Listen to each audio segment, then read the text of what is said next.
জুলাই সনদের দাবিতে শাহবাগ মোড় অবরোধ করে বিক্ষোভ করছেন জুলাই যোদ্ধারা। এই মুহূর্তে সেখানে আছেন রিপোর্টার মনির হোসাইন, সরাসরি যাচ্ছি তার কাছে। দাবিতে শাহবাগে অবরোধ করেছে জুলাই যোদ্ধারা এবং আমরা সকাল থেকে দেখেছি যেটা সকাল 11টায় ঠিক তারা রাস্তায় নামে এবং শাহবাগের যে মোড় সেটি আসলে অবরোধ করে এবং আমরা এখনো যেটি দেখতে পাচ্ছি তারা শাহবাগ মোড় অবরোধ করে বিভিন্ন স্লোগান দিচ্ছে এবং এখানে জুলাইয়ের যে যোদ্ধারা রয়েছেন অর্থাৎ জুলাই আন্দোলনে যারা অংশগ্রহণ করেছিলেন সেই ছাত্র জনতা তারা রয়েছেন, শিক্ষার্থীরা রয়েছেন, সেই সঙ্গে যে জুলাই আহত হয়েছে সেই আহতরা রয়েছে এবং শহীদ হয়েছে যারা তাদের পরিবারের সদস্যরাও রয়েছে। তারা আসলে যেটি বলছে যে জুলাই সনদ দেওয়ার যে তাদের দাবি, যে তাদের সেই জুলাই সনদ অতি সত্বর এবং দিতে হবে বলেই তারা বলছেন এবং বিভিন্ন স্লোগান দিচ্ছেন যে আবু সাইদ মুগ্ধ, শেষ হয়নি যুদ্ধ, যে জুলাইয়ের যে স্লোগানগুলো নিয়ে তারা আসলে উত্তাল করেছিল রাজপথ, সেই স্লোগানগুলো আসলে তারা দিচ্ছে এবং এই মুহূর্তে আপনি অবশ্যই দেখতে পাচ্ছেন যে যেহেতু শাহবাগ মোড় অবরোধ করা হয়েছে সেক্ষেত্রে শাহবাগের যেই আশেপাশের যে সংযোগ সড়কগুলো আছে সেগুলোতে আসলে যান চলাচল বন্ধ রয়েছে এবং যেই যানগুলো ছিল সেগুলো আসলে দাঁড়িয়ে রয়েছে এবং আমরা আসলে যেটি দেখেছি এখানে যেহেতু শাহবাগের বিভিন্ন বেশ কয়েকটি হাসপাতাল রয়েছে, বিশেষ করে বাংলাদেশ মেডিকেল বিশ্ববিদ্যালয় হাসপাতাল রয়েছে, বারডেম হাসপাতাল রয়েছে, সেক্ষেত্রে এই পথে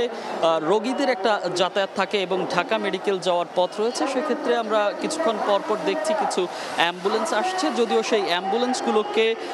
যে জুলাই যোদ্ধারা আছে তারা আসলে সাইড করে দিচ্ছে এবং সেগুলো যাতায়াতের ব্যবস্থা তারা করে দিচ্ছে এবং যে জুলাই সনদ আসলে তৈরির কথা তারা বলছে এবং আজকে আমরা জানি যে ঐকমত্য কমিশনের বৈঠক চলছে, সেই বৈঠকে দ্বিতীয় পর্বের আলোচনা শেষ করে জাতীয় ঐকমত্য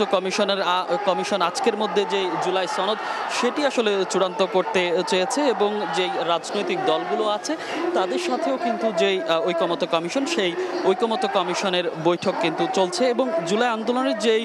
জুলাই সনদের খসড়া সেটি নিয়েও কিন্তু আপত্তির কথা জানিয়েছে। আমরা ইতিমধ্যেই আসলে দেখেছি জামাত ইসলামী, জাতীয় নাগরিক পার্টি, এনসিপি এবং ইসলামী আন্দোলন বাংলাদেশ এবং তারা আসলে যেটি বলছে এবং তাদের আপত্তির জায়গাটা যেখানে যে নির্বাচনের মাধ্যমে সরকার গঠনের যে 2 বছরের মধ্যে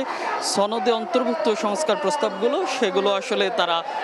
বাস্তবায়ন করার যেই আপত্তি সেটি আসলে জানিয়েছে এবং তারা বলছে যে এই রাজনৈতিক দলগুলো বলছে তা না হলে পুরো সংস্কার প্রক্রিয়া কিন্তু অনিশ্চয়তার মধ্যে পড়ে যাবে বলেই তারা আশঙ্কা করছে এবং তারা যেটি বলছে এই না হলে কিন্তু এই সংস্কার কোনো কাজে আসবে না। এবং সবশেষ যদি জানাতে চাই, এখন পর্যন্ত জুলাই যোদ্ধারা শাহবাগ অবরোধ করে রেখেছেন, তো পরবর্তীতে আমরা অবশ্যই সেই আপডেট জানাবো। এখনকার মতো এই ছিল আমার কাছে শাহবাগ থেকে সবশেষ। সরাসরি যুক্ত ছিলাম রাজধানীর শাহবাগে।